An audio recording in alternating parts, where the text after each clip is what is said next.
अस्सलामुअलैकुम guys, welcome back to my YouTube channel quick learning with Noor. आज हम Walt Whitman की एक famous poem song of my self को स्टार्ट करने लगे हैं। फर्स्ट ऑफ ऑल हम वॉल्ट व्हिटमैन की बायोग्राफी को डिस्कस करेंगे। वॉल्ट व्हिटमैन एक अमेरिकन पोइट, एसेइस्ट और जर्नलिस्ट थे जिनकी बर्थ 1819 में हुई थी, जबकि 73 ईयर्स के बाद उनकी डेथ 1892 में हुई थी। उन्होंने अपनी लाइफ में बहुत सारे प्रोफेशन से शिफ्ट लिया था। 12 साल की उम्र में वो एक लोकल न्यूज़पेपर के तौर पर काम करते थे और फिर थोड़ा ग्रो होने के बाद वो अपना प्रोफेशन चेंज करके जर्नीमैन प्रिंटर बन जाते हैं। आगे वो एक न्यूज़पेपर के फाउंडर भी बनते हैं और वर्ल्ड वार सेकंड में वो एक नर्स का रोल भी प्ले करते हैं। और इसके बाद फाइनली वो अपनी मंजिल पर पहुंच जाते हैं और अमेरिका के वेल नोन ऑथर्स में उनका शुमार किया जाता है। The famous themes of his poetry are democracy, the supremacy of self, individualism, beauty of the nature world like nature, universal communion of all people, the mystery of life and death and spirituality in nature। और इन themes में से बहुत सारे themes को हम Walt Whitman की इस poem song of my self में डिस्कस करेंगे। अगर वॉल्ट व्हिटमैन के राइटिंग स्टाइल की बात की जाए तो उन्हें फ्री वर्ड्स के फादर कंसीडर किया जाता है। वो अपनी पोइट्री में मोस्टली एंड स्टॉप लाइन्स को यूज करते हैं। End stop line in poetry means that a complete thought और phrase appears on a single line. Walt Whitman की पोइट्री में mostly single lines independently exist करती हैं। एक सिंगल लाइन या फ्रेज ही कंप्लीट थॉट को कन्वे करती है। उनकी पोइट्री में रन ऑन लाइन को बहुत कम ऑब्जर्व किया जाता है, इसी वजह से उन्हें एक यूनिक अमेरिकन पोइट कंसीडर किया जाता है। वो अपनी पोइट्री को यूनिक टच देने या किसी भी लाइन या फ्रेज को एम्फसाइज करने के लिए सायूरा यानी कि पॉज का यूज भी करते हैं। उनकी पोइट्री में literary devices like alliteration, assonance और इंटरनल राइम को ज्यादा यूज किया जाता है। इन सारी टर्म्स को हम लिटरेरी डिवाइसेस के तौर पर सेपरेट वीडियो लेक्चर्स की फॉर्म में कवर कर चुके हैं। वॉल्ट व्हिटमैन ने अपनी लाइफ में ज्यादा एजुकेशन हासिल नहीं की थी, मगर उन्हें सेल्फ टॉट का टाइटल भी दिया जाता है। इसीलिए वो अपनी पोइट्री में कम्प्लेक्स लैंग्वेज को यूज करने की बजाय सिंपल लैंग्वेज को यूज करते हैं, जो कि इजीली अंडरस्टैंडेबल होती है। अब हम उनके स्टेटस और अमेरिका में उनकी वैल्यू को डिस्कस करेंगे। वॉल्ट व्हिटमैन को अमेरिका के मोस्ट इन्फ्लुएंशियल पोइट्स में काउंट किया जाता है। कंट्रोवर्शियल ऑथर्स और राइटर्स रिलेट्स और कॉजेज मच डिस्कशन, डिसएग्रीमेंट और argument about a certain topic. Walt Whitman को पोइट ऑफ डेमोक्रेसी भी कहा जाता है और जैसा कि हम सब लोग ये जानते हैं कि डेमोक्रेसी में बहुत ज़्यादा डिस्कशन, डिसएग्रीमेंट या आर्ग्यूमेंट की जाती है।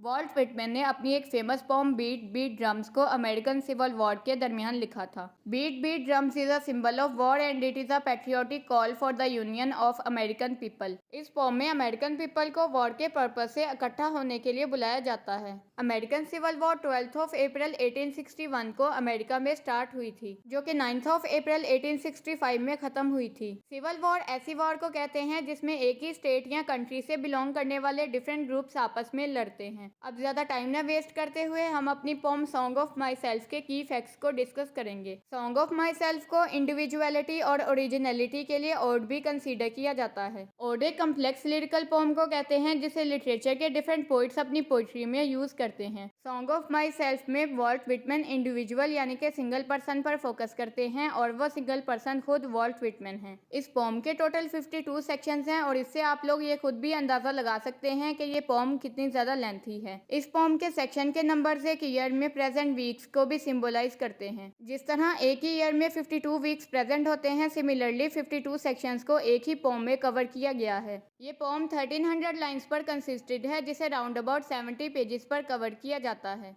1855 में इस पोम को वॉल्ट व्हिटमैन के poetry collection leaves of grass में पब्लिश करवाया गया था और 1855 में इस पोम को कोई भी टाइटल नहीं दिया गया था और इस पोम को title song of my self year 1881 में दिया गया था। जब 1855 में वॉल्ट व्हिटमैन के poetry collection leaves of grass को पब्लिश करवाया गया था, तब ये कलेक्शन सिर्फ 12 पोम्स पर कंसिस्टेड था, मगर बाद में वॉल्ट व्हिटमैन ने इसी पोइट्री कलेक्शन के 5 रिवाइज्ड एडिशंस पब्लिश करवाए थे और इसी पोइट्री कलेक्शन के 3 री इशूड एडिशंस को भी पब्लिश करवाया गया था, जिससे ये प्रूव होता है कि वॉल्ट व्हिटमैन ने अपनी लाइफ का बहुत ज्यादा हिस्सा इसी पोइट्री कलेक्शन को लिखने में गुजारा। जब भी कोई ऑथर कोई ऐसे कोई बुक या फिर किसी पोम को पब्लिश करवाता है तो उस पर सारा खर्चा पब्लिशर करता है, मगर वॉल्ट व्हिटमैन के poetry collection leaves of grass के साथ इंटरेस्टिंग फैक्ट ये है कि इसे वॉल्ट व्हिटमैन ने अपने ही खर्चे पर खुद पब्लिश करवाया था। इस पोम को फ्री वर्ड्स में लिखा गया है और इसका स्ट्रक्चर भी काफी हद तक लूज है। इस पोम में यूज होने वाले प्रोमिनेंट थीम्स में idea of the self, identification of self, relationship of poet with the elements of universe especially nature, democracy, personalism, self love and self praise, spirituality in nature, death and supremacy of self के theme को highlight किया जाता है। इस pome के की facts को cover करने के बाद अब हम पोम के title song of my self की सिग्निफिकेंस को डिस्कस करेंगे। इस पोम को सबसे पहले 1855 में poetic collection leaves of grass में पब्लिश करवाया गया था और तब इसे कोई भी टाइटल नहीं दिया गया था, मगर नेक्स्ट ईयर 1856 में इस पोम को a poem of Walt Whitman an American का टाइटल दिया गया था, जो कि पोम के 24th सेक्शन को रिमाइंड करवाता है, जिसमें वॉल्ट व्हिटमैन खुद को एक अमेरिकन सिटीजन कहते हैं। ईयर 1860 में इस पोम का टाइटल पोइट यानी कि वॉल्ट व्हिटमैन के नाम पर ही रखा गया था, जो कि ये रिप्रेजेंट करता है कि इस सारी पोम में सारा फोकस वॉल्ट व्हिटमैन पर ही किया जाता है और वॉल्ट व्हिटमैन इस पोम के थ्रू अपनी फीलिंग्स और इमोशंस को रीडर्स के सामने एक्सप्रेस करते हैं। ईयर 1881 में वॉल्ट व्हिटमैन खुद इस पोम के टाइटल को चेंज करके सॉन्ग ऑफ माई सेल्फ रख देते हैं और तब से लेकर अब तक इस पोम का title song of my self ही है। वक्त के साथ पोम के टाइटल का चेंज होना भी इम्पोर्टेंट है, क्योंकि पोम को पढ़ते हुए रीडर्स ये शक करते हैं कि वॉल्ट व्हिटमैन और myself two different characters हैं। पोम का final title song of my self ये सजेस्ट करता है कि इस टाइटल पर कोई भी पर्सन कोई पोम लिख सकता है, मगर सिर्फ वॉल्ट व्हिटमैन के माइंड में ये आइडिया आया या फिर वॉल्ट व्हिटमैन को ये चांस मिला कि वो इस टाइटल पर पोम लिख सके।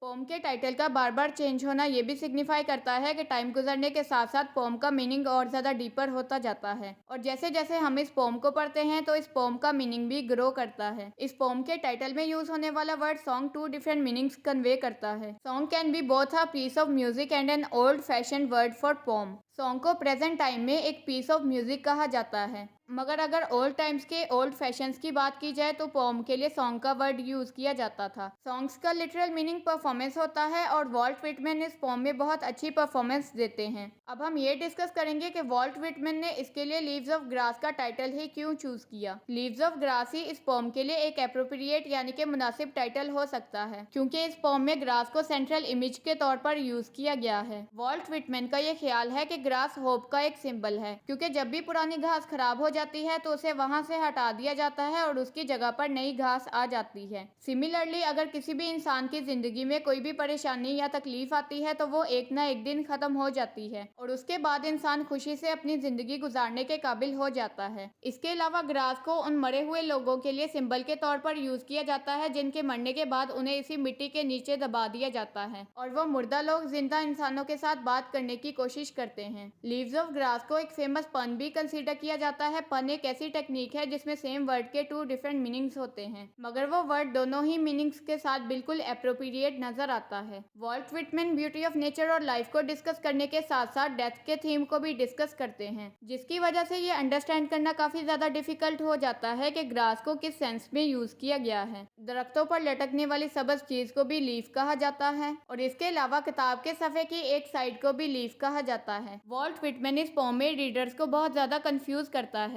और उन्हें ये सोचने पर मजबूर कर देता है कि जो बुक उनके हाथ में है शायद वो ग्रास का एक ग्रुप है। रीडर्स के माइंड में कभी भी ये बात नहीं आती कि ग्रास के ऊपर भी लीव्स हो सकते हैं। रीडर्स हमेशा ग्रास को ब्लेड्स के साथ एसोसिएट करते हैं और उनका ये मानना है कि लीव्स तो सिर्फ ट्रीज पर होते हैं। इस तरह अगर सोचा जाए तो ये टाइटल लीव्स ऑफ ग्रास तो कोई सेंस कन्वे नहीं करता, मगर वॉल्ट व्हिटमैन अपने स्मॉल प्लांट यानी कि ग्रास को लार्जर ट्रीज के साथ कंपेयर करते हैं, जिससे रीडर्स को ये समझ आती है कि वॉल्ट व्हिटमैन की वर्ल्ड ऑफ पोएट्री में छोटी चीजें भी बड़ी चीजों के तौर पर नजर आ सकती हैं। And one more thing, you can also use these notes in your exams. अगर आज की वीडियो आपके लिए इन्फॉर्मेटिव थी तो वीडियो को लाइक शेयर करके एक अच्छा सा कमेंट भी कर दें। अगर चैनल को अभी तक सब्सक्राइब नहीं किया तो जल्दी से सब्सक्राइब करके बेल आइकन को भी प्रेस कर दें। इंग्लिश कोर्सेज से रिलेटेड एक्स्ट्रा इन्फॉर्मेशन को गेन करने के लिए आप मेरे फेसबुक पेज को भी फॉलो कर सकते हैं। किसी भी न्यू टॉपिक के सजेशन आप नीचे कमेंट सेक्शन या कम्युनिटी टैब में दे सकते हैं। तो guys, take care of yourself. We will meet in the upcoming video lecture. Till then, Allah Hafiz.